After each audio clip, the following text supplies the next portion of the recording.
Good evening. Good evening. Good evening. Good evening.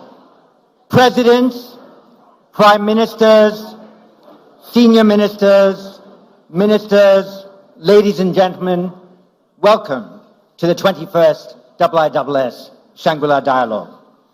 It is a delight in my role as Executive Chairman of the IISS to open this summit and to do so in support of my successor as Director General and Chief Executive, Dr. Bastian Giegerick, and of our recently appointed Executive Director of IISS Asia, Verlin Owens.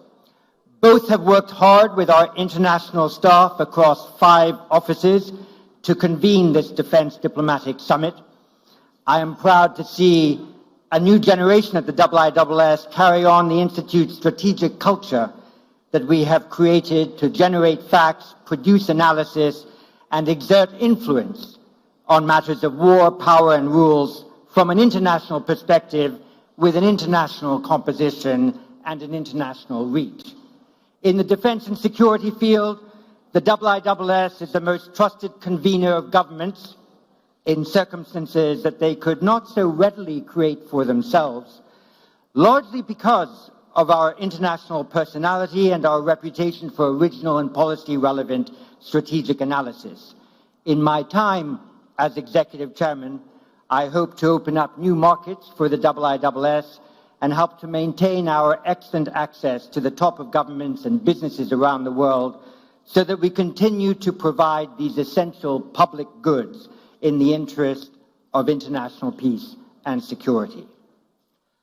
Our succession strategy at the IISS bears a passing resemblance to the one developed over the years by the Republic of Singapore, where a new generation is given full executive powers, while experienced talent remains professionally available to the new chief executive to maintain momentum and ensure further growth.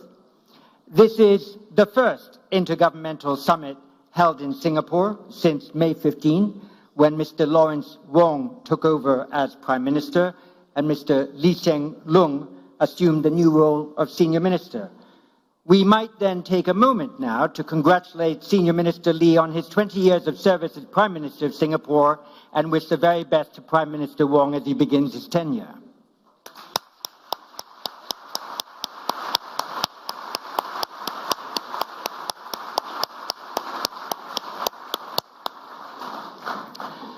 Unfortunately, sound and strategic leadership is in short supply internationally, while tensions and conflicts globally reach new peaks. In previous dialogues, leaders have referred regularly to the so-called rules-based order. Recently, that stock phrase has felt so depleted of meaning that its very mention has inspired cynics and idealists alike to roll their eyes and mutter under their breath. The fact is that the rules-based order was taken for granted, insufficiently protected, and barely modernized. It was assumed that powerful states had an interest in the status quo and would feel no need to break the rules to maintain their own privileged status. It was assumed that the rules alone would command respect and that one could relax attention to the balance of power and military deterrence. These instruments of strategic peacekeeping were even disparaged as vestiges of a Cold War order that had no place in a postmodern international society. It was assumed that an international legal order installed decades and in some respects centuries ago had no need to be updated, despite the fact that none of us would be content to see domestic laws stuck in previous eras without amendment, detached from evolving realities, norms, and societal preferences. As a result, we convened the Shangri-La Dialogue this year, bearing witness to and having to cope with a rules-broken international order. The rules have been marginalized by a multiplicity of bad actors, while the good strategic habits for their maintenance have withered, and little effort has been made to rekindle them. As a result, both the North Atlantic and the greater Middle East are suffering with a rules-broken international order.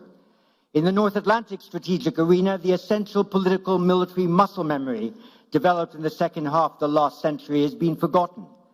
How else can one explain that the supporters of Ukraine, exercising its UN Article 51 right of self-defense, put end-user limitations on their arms transfers and prohibit Ukraine from targeting its enemy on its invader's territory for fear of escalation? Good strategists put the fear of escalation in their opponent's mind, rather than marinate it in their own heads and then give it public expression, thus enlarging, rather than limiting, the room for maneuver of their adversary. In the greater Middle East, the basic strategic maxim that war is a continuation of politics by other means has been forgotten. As a state defending itself from a brutal terrorist non-state actor has pursued a maximalist military aim without any realizable political objective, irresponsibly losing international support for its legal right to self-defense almost by the day. Good strategists rally the international community to their cause and work closely with allies to secure reasonable objectives that then quell the support for malign or non-state actors who operate outside the international system and without any regard for its rules. In Asia, where most leaders speak of a multipolar world, there is an unspoken concern that over time there might emerge a unipolar Asia. How else to explain the multiplicity of new defense and security alignments, often in unilateral formats that are intended to bind more countries within the region together and engage more states from outside the region in its evolving security arrangements?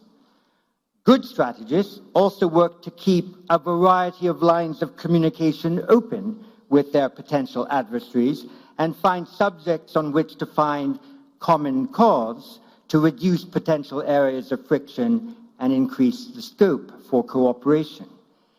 This is difficult in Asia because it is here where there is the most complex mixture of economic statecraft and military strategy that combine to form the geopolitics of the region. Asia must avoid the long-standing European fantasy that a rules-based order can be maintained without a constantly refreshed balance of power. Asia must also avoid the prevailing Middle East conceit that the exercise of power alone can define the rules by which a region is governed. The challenge to which the participants in the IISS Shangri-La dialogue should rise is to find ways to build a fresh rules-based order within the Asia-Pacific that is relevant to the specific issues that dominate geopolitics and geoeconomics here. The US and China have reason to discuss their nuclear deterrence and nuclear weapons doctrines. There should be an intensification of talks on maritime security, including not just ensuring reasonable freedom of navigation through international waters, but also adequate protections for the undersea cables and infrastructure that support the global economy. Confidence-building measures must be found that create a minimum of strategic trust, not just paper over diplomatic cracks. Defense diplomacy needs to be more effectively joined to legal diplomacy if a regional rules-based order is to arise. Rules cannot just sprout in the abstract. International law develops through deliberate state practice that establishes new conventions which then command wide support. If the international community is to reclaim strategic literacy, a proper understanding of the relationship between war, power, and rules is vital. Balancing power with the emergence of agreed rules is the end to which the defense diplomacy at the IISS Shangri-La dialogue must aim. Against that background, it is splendid that our keynote speaker this year is the Republic of the Philippines President Bongbong Marcos. Since assuming office, President Marcos has made no fewer than 25 international trips to 17 countries in Asia, the Middle East, North America, and Europe. These trips have garnered investment commitments in excess of $72 billion. The Philippines has seen significant GDP growth of 7.6% in 2022 and 5.6% in 2023, and likely to rise above that this year. Economic security from agriculture to trade and investment, remains a key focus of his administration. Under his presidency, the Department of National Defense has renewed or upgraded its partnerships with the United States, Australia, and Indonesia, while signing 6 major defense and security MOUs with Brazil, the UK, Canada, Vietnam, India, and Australia. It has also advanced reciprocal access agreements with Japan and France. A new comprehensive archipelagic defense concept is being conceived and implemented. President Marcos has raised the profile of his country internationally while preparing regionally to assume the chairmanship of ASEAN in 2026. We therefore have the honor tonight of hearing from one of the most dynamic leaders in Asia, whose country depends on finding the right combination of economic development, diplomatic relationships, military accords, confidence-building measures, and legal instruments to buttress its national security. Mr. President, the floor and this podium is yours.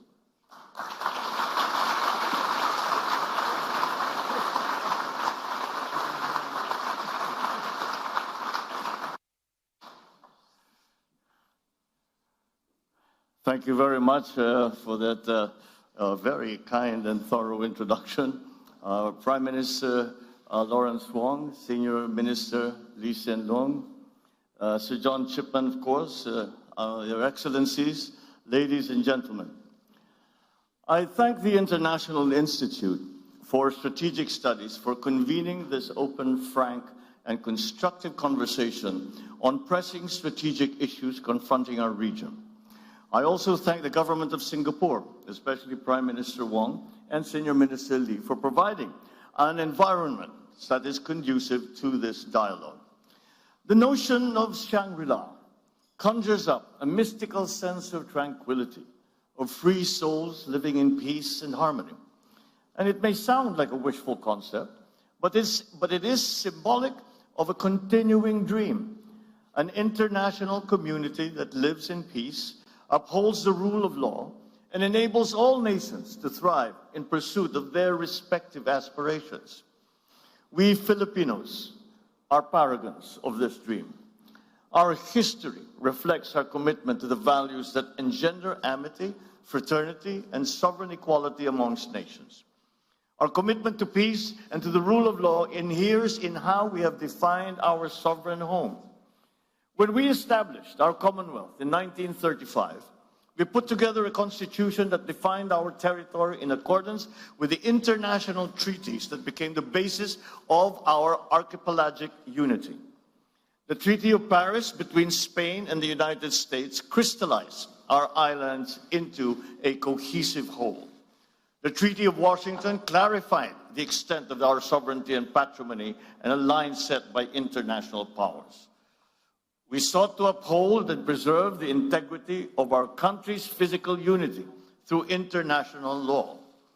Together with others, we put forward the archipelagic doctrine, which regards all archipelagic states as a single unit, with the waters around, between, and connecting their islands, irrespective of their breadth and dimension, forming part of their internal waters. This doctrine has since been enshrined in the 1982 United Nations Convention on the Law of the Sea, or the UNCLOS. The same convention also clarified the limits of each state's maritime zones and defined the extent with which they could exercise sovereignty, their sovereign rights, and jurisdiction over those zones. Accordingly, we have made a conscious effort to align our definition of our territory and our maritime zones with what international law permits and recognizes. This has been inscribed in Article 1 of our Constitution. As Senator, I was proud to co-sponsor our Archipelagic Baselines Law, which defines the basis of our maritime jurisdictions. As President, I look forward to signing our Maritime Zones Law, which will clarify the geographic extent of our maritime domain. Our efforts stand in stark contrast to assertive actions that aim to propagate excessive and baseless claims through force, intimidation, and deception. In the West Philippine Sea, we are on the front lines of efforts to assert the integrity of the UNCLOS as a constitution of the oceans. We have defined our territory and maritime zones in a manner befitting a responsible and law-abiding member of the international community. We have submitted our assertions to rigorous legal scrutiny by the world's leading jurists. So the lines that we draw in our waters are not derived from just our imagination, but from international law. We have on our side the 1982 UNCLOS and the binding 2016 arbitral award, which affirms what is ours by legal right. In this solid footing and through our clear moral ascendancy, we find the strength to do whatever it takes to protect our sovereign home, to the last square inch, to the last square millimeter. The life-giving waters of the West Philippine Sea flow in the blood of every Filipino. We cannot allow anyone to detach it from the totality of the maritime domain that renders our nation whole.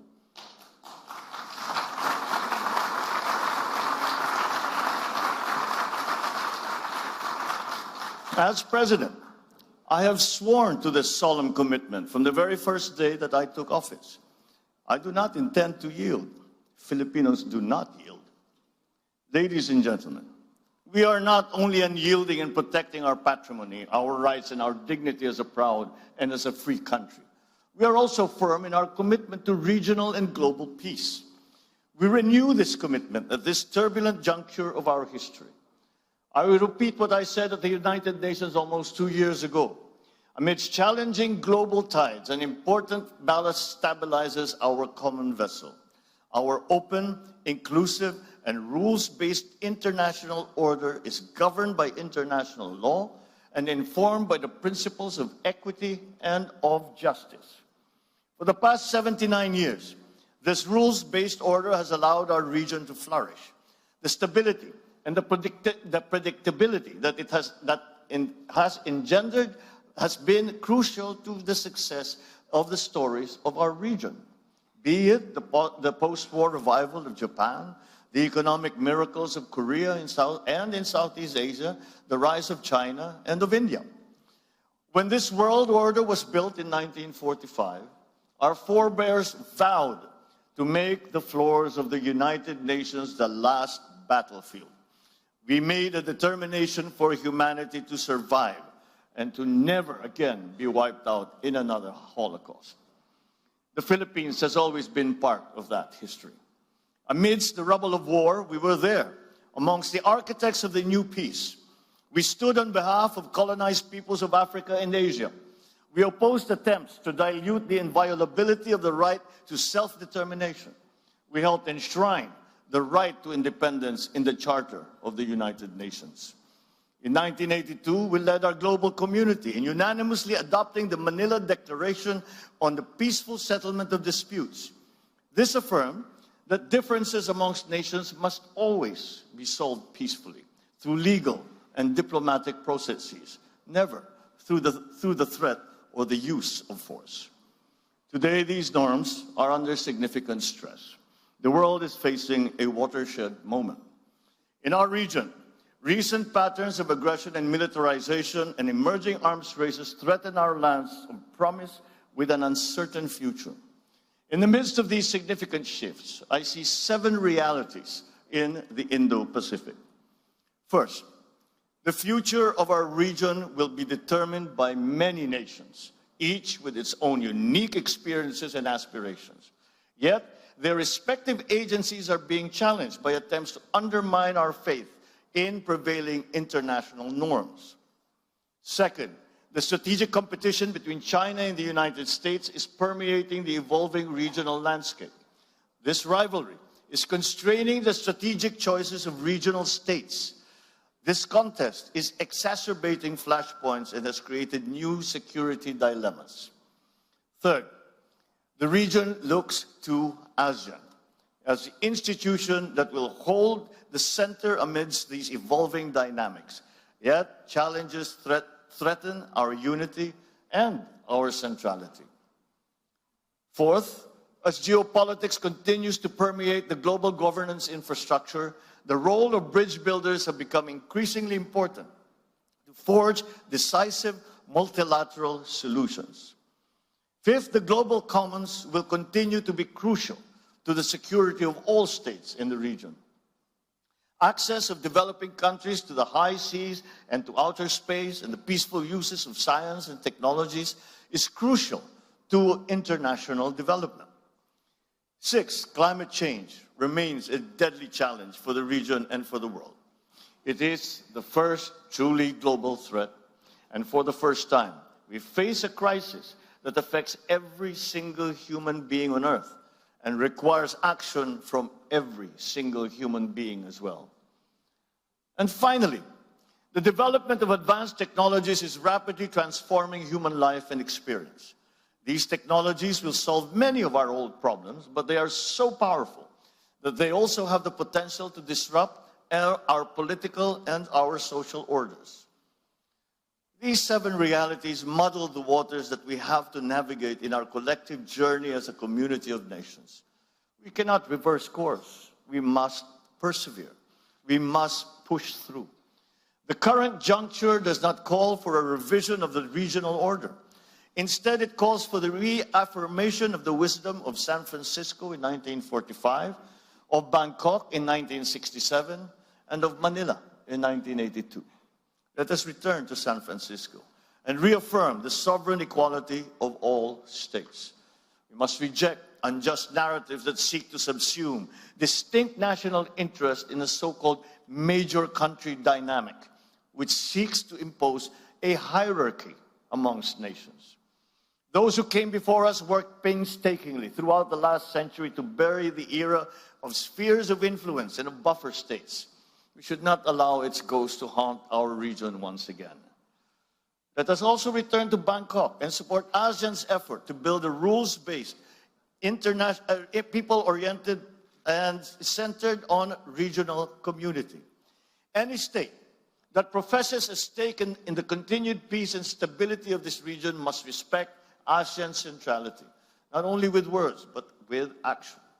All partnerships and arrangements must never displace or dilute, but rather uphold and complement ASEAN's central role. So let us return as well to Manila and reaffirm our common understanding of how international law governs the peaceful settlement of disputes.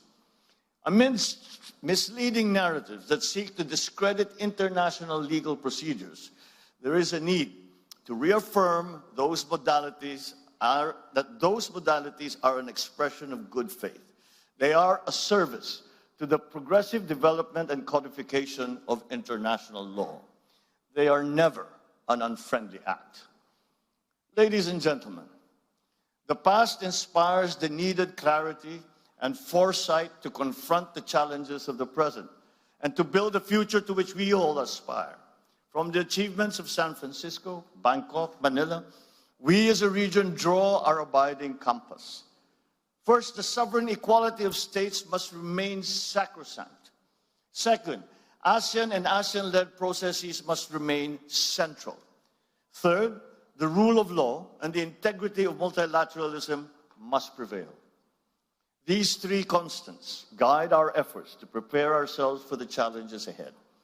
We need to begin by resoundingly rejecting misguided interpretations that paint our region as a mere theater of geopolitical rivalries.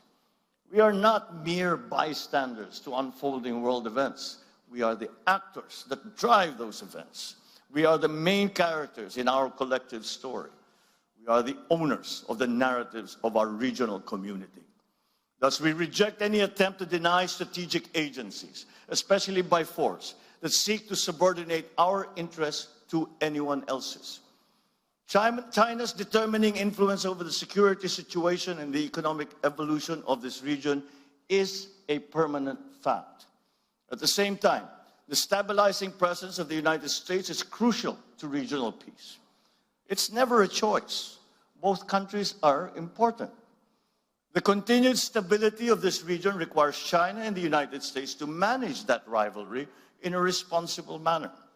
Pending the total elimination of nuclear weapons, China and the United States have a unique responsibility to undertake concrete measures to reverse the recent increase in nuclear stockpiles and to alleviate the risks of nuclear conflict. For a long time, nuclear disarmament, the nuclear disarmament discourse has focused on the Euro-Atlantic. Together with our strategic partners, Australia and Japan, the Philippines has been seeking to bring Indo-Pacific issues to the fore. We promote nuclear risk reduction in the region through the ASEAN Regional Forum. We push for the negotiations for a fissile material cut-off treaty at the United Nations. We will not waver in these efforts. Our work towards a world free of nuclear weapons is rooted in our desire to extinguish the last vestiges of the Cold War. Yet the danger of regional regression towards Cold War thinking has never been more pronounced. It has become even more crucial for us to assert that the future of our region will be driven not by one or two powerful countries, but by all of us. Peace, security, and stability are the business of all countries. The interests and responsibilities of all states in the community of nations must always be acknowledged. All our voices must be equally heard. As a Pacific nation, the Philippines shares with our eastern kin the same experience of a climate-vulnerable country. It is clear to us that the Pacific Island states must become part of any meaningful discussion regarding the future of our region. It's time to put the Pacific back into Indo-Pacific. We also share with South Asia states similar aspirations as rapidly growing economies. Their continued development rests upon the maintenance of peace and stability in the Indian Ocean region. In the same vein, the economic security of East Asia depends upon the freedom of navigation and unimpeded passage in the South China Sea and in the East China Sea, and the stability of the Korean Peninsula and the Taiwan Strait.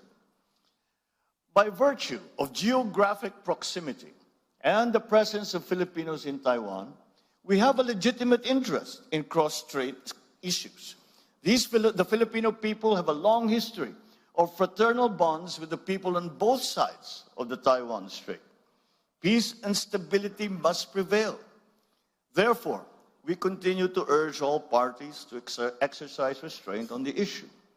Lasting peace in the Korean Peninsula, on the other hand, is a collective responsibility of the entire region.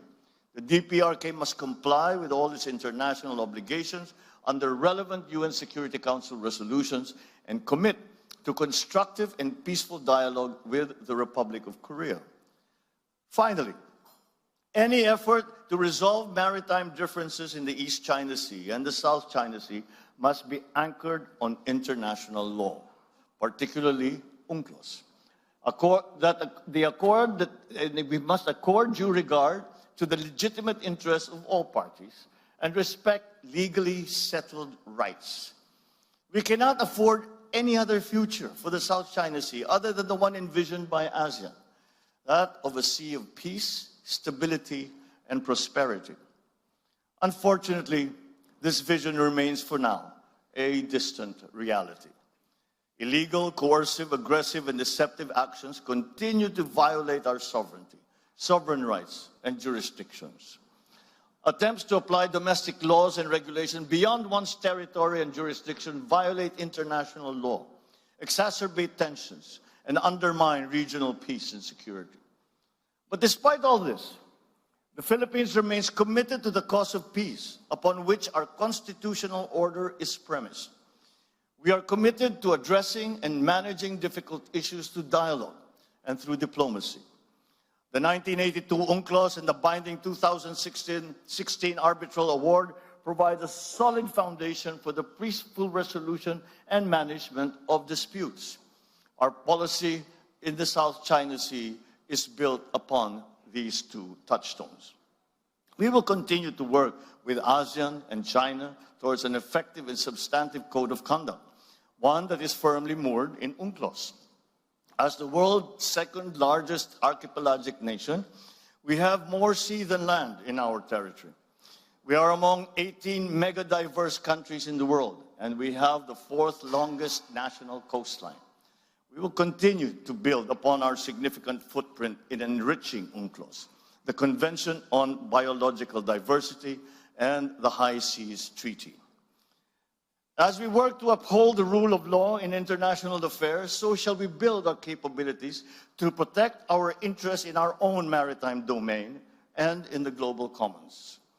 Under our comprehensive archipelagic defense concept, we shall develop our capacity to project our forces into areas where we must, by constitutional duty and by legal right, protect our interest and preserve our patrimony.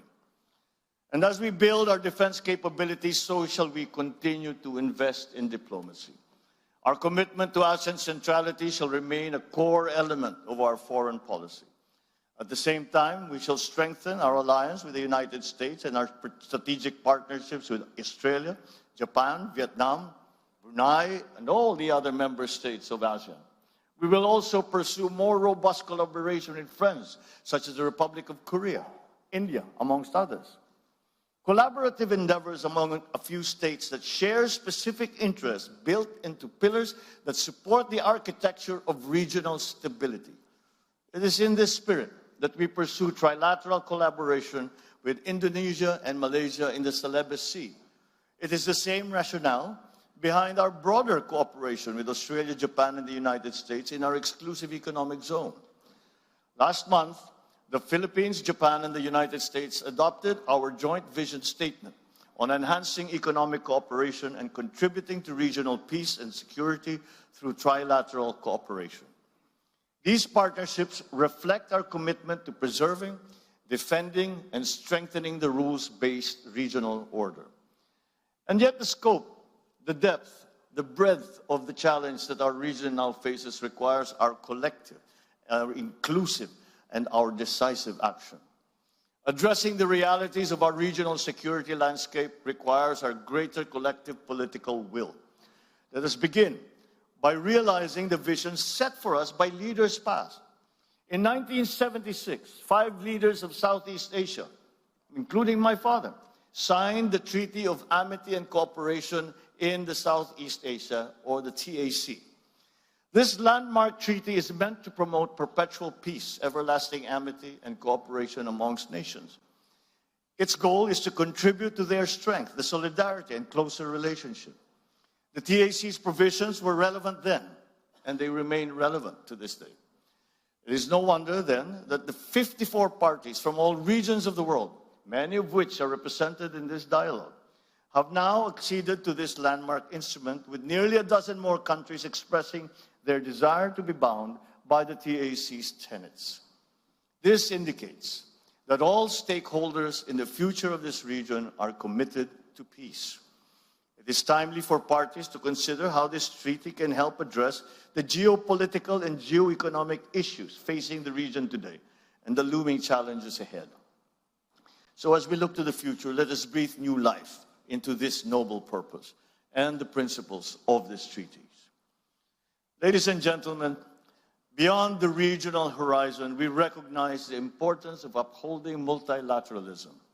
It remains the single viable platform for collective action against transcendent global challenges. We must therefore step back from the precipice of paralysis. We should transcend geopolitics, find common ground, work to strengthen global institutions. This requires active leadership on the part of middle powers, which have the capacity to cross political and ideological lines, forge genuine consensus, and lead credible efforts towards decisive multilateral solutions. I am proud of the Philippines' efforts to build bridges on issues ranging from climate action to disarmament and non-proliferation, from sustainable development to equitable global health cooperation. In all our multilateral engagements, we seek to bridge global conversations with our unique regional perspectives. Just as Indo-Pacific states must determine our own destiny, so too must we be active participants in charting the future of the world. We must shape the rules. We must build those bridges.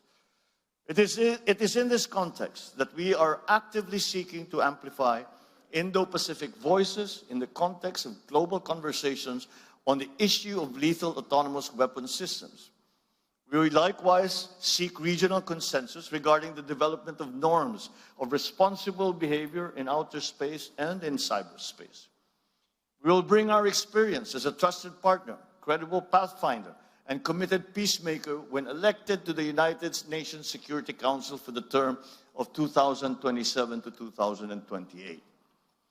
My country has come a long way in our painstaking, often difficult, but steady journey towards the fulfillment of our people's aspirations. Despite daunting challenges and our increasing vulnerabilities, we remain on track to achieve our goal of a high-income economy and a prosperous country by the year 2040, a place where Filipinos live strongly rooted, comfortable, and secure lives. Our strong potentials come with an inevitable rise in our global standing. Just as we have done in the past, we will embrace our role in this region and around the world with a sense of purpose. We are determined to be a force for the good, a force for peace, a champion of regional and global unity, a staunch defender of the rules-based international order. The Indo-Pacific holds much promise as the fastest growing economic hub and the largest contributor to global growth. That premise must be kept alive. Furthermore, that promise must be fulfilled. Geopolitics must not distract us from our fundamental duty as civil servants, as public intellectuals, as statesmen, to deliver for our people and to safeguard the future of the coming generations. This is the reason why we strive for stability, for security, and for peace. This, ladies and gentlemen, is our core purpose, our collective commitment, our calling. It is for this most noble of causes that we must come together to win the future of our region and to make a better world. And with your help, with our partnerships, with the alliances that we forge, we will make it happen. Thank you and good evening.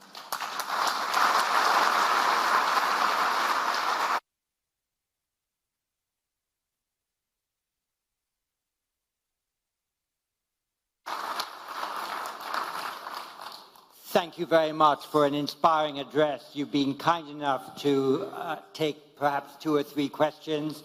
So I will scan the room and see if an arm is raised or a hand or another gesture. There we are. If you were to stand up, sir, a microphone will come to you. May I remind you that we need a question and take no more than 60 seconds if you can, as will your successor. Thank you. Thank you very much, Chair. Give me this wonderful chance to ask a question to our President. Mr. President, I noticed in your speech you mentioned many times about ASEAN centrality. You review the TAC, which your father signed, that showed the bond of ASEAN. I think the ASEAN centrality is very important, but it's not, we cannot take it for granted. It comes actually comes from the ASEAN way, the 3 principles. First, mutual respect. Second, consensus building. Third, considerate other parties' comfort level. In my words, to put it simply, we can summarize it as 3 no's: non-intervention, and non-use of force, and non-hyping up hot spots. Only because of these principles strictly followed by ASEAN members and other stakeholders that we have ensured the ASEAN and East Asia at large for a long-lasting peace since the end of the colonial rules in history. So we cherish a lot. I fully agree with you. I support the centrality of ASEAN. And even some professor like Cashion Makboni, he suggests ASEAN is deserved to award a Nobel Peace Prize. I agree with him. Thank you very much. I think your question is, do you agree with me? So President Marcos, yes, please. My question is, President, in the eyes of the international community, some of your Philippines' behavior in recent times, it now sounds like you really consider other parties' comfort level. And there is a risk of ruining the regional long-earned, long-lasting peace since the end of the colonialist history. What's your comments on that? Thank you very much. Well, I cannot imagine what you must be referring to if the reference or the allusion is to the Philippines somehow tearing apart what we have agreed on with in ASEAN in terms of ASEAN centrality. Quite the contrary. I think if you examine more closely the remarks that I just made, I precisely focus on ASEAN centrality, and that the principles that are laid down that are involved in the concept of ASEAN centrality are some things that we must use to guide us. And if we have been distracted in the past years or so, then it's time for us to return and remember, once again, what ASEAN was created for. And that is to create an aggregation of nations that have very many common interests, and that can be, and that partnerships within that multilateral organization can help each other and help the region. And so the Philippines is still remains true to the principles that were established and upon which ASEAN was born. And I think, as I said, that many of these things we no longer speak of today, but we must, because they are as relevant today as they ever were, perhaps even more so, because the global situation is a great deal more complicated than it used to be before. I would even go far as to say there is no such thing as a regional issue any longer. We have all experienced the unexpected effects of the war in Ukraine, of the conflict in the Middle East, and all of these. And when we talk about the South China Sea, we have to also remember that the South China Sea is the passageway for half of the world trade. And therefore, the peace and stability of the South China Sea and the freedom of navigation of the South China Sea is a world issue.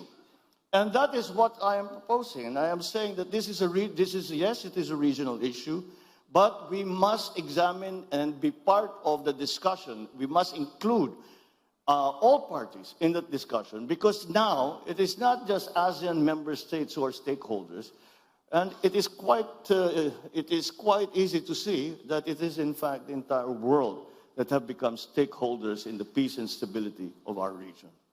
Thank you. I'll take one question. Yes, you, sir, with your hand up. If you stand up, it might attract magnetically a microphone towards you. Thank you very much. And immediately after your question, once you've identified yourself, I'll ask a third person for the final question. The President will take both. Thank you, sir. Thank you, John. It's Dimitri Sevastopoulos from the Irish delegation of two people. Another small country.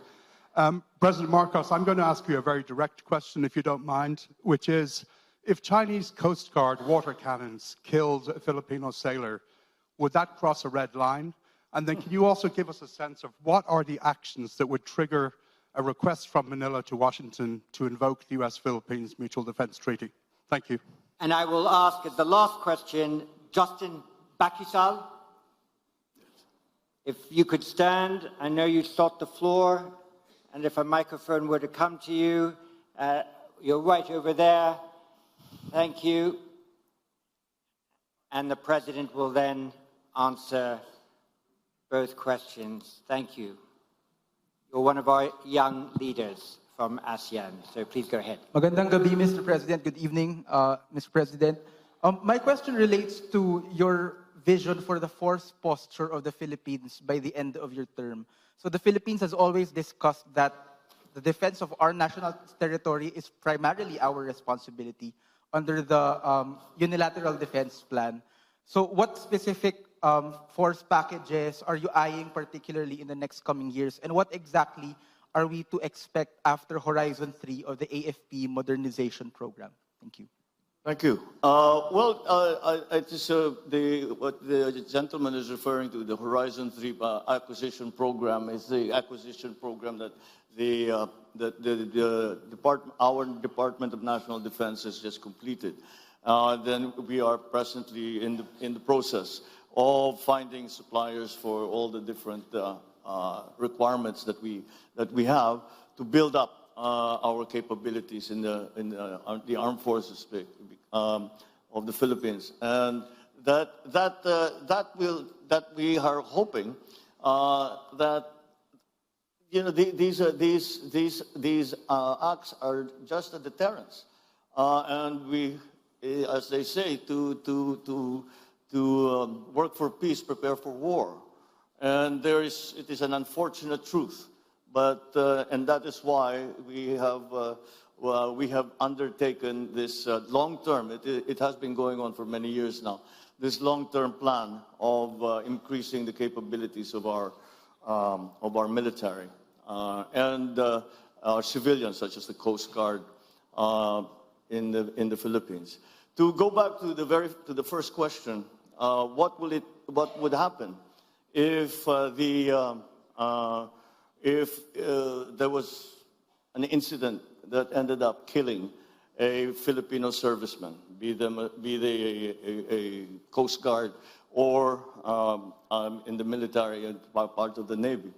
Well, that would be that would certainly increase the level of response, and if by a willful act on a Filipino, not only serviceman, but even a Filipino citizen, if a Filipino citizen is killed by a willful act, that is, I think, very, very close to what we define as an act of war, and therefore we will respond accordingly. And our treaty partners, I believe, also hold that same standard for when the actions, with the joint action, will be undertaken in support of any such incident in the Philippines. Once we already have suffered injury, but thank God we have not yet gotten to the point where any of our participants, civilian or otherwise, have been killed. But once we get to that point, that is certainly, we would have crossed the Rubicon, certainly crossed the Rubicon. Is that a red line? Almost certainly it's going to be a red line. Mr. President, you have helped us to set the agenda. You have provoked our thinking. You've spurred us to action. That is the keynote speech that we needed. That is the keynote speech that we got. You have sung for your supper. I think it's time for you to enjoy it. Thank you, sir. Thank you. Thank you very much.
原来好的益生菌真的可以帮助入睡。太阳星全效克菲尔益生菌是国家认证 AB 克菲尔益生菌，含7种有身份证的专利活菌，能产生 GABA、色氨酸等助眠因子，难怪吃了更快入睡，也睡得更好。太阳星全效克菲尔益生菌也是台湾市场上唯一添加克菲尔乳杆菌 M1 的产品，这是由台湾知名的大学季转，对季节敏感、调整体质的朋友真的是一大福音。还有这支还添加被称为超级食物的羽衣甘蓝萃取物，不少研究都指出，十字花科蔬菜有助抗炎及防癌。像是羽衣甘蓝含有高量的叶黄素、贝塔胡萝卜素、维生素 K、维生素 C、叶酸等丰富营养素。太阳星全效克菲尔益生菌专利制成，无塑化剂、无重金属、无人工添加物、无410项农药、无香料调味剂、无防腐剂、无色素，7大保证、7大认证，觉得好安心。每日克菲尔，时刻美好 ，Good feel，feel good，快点给我下单！太阳星全效克菲尔益生菌。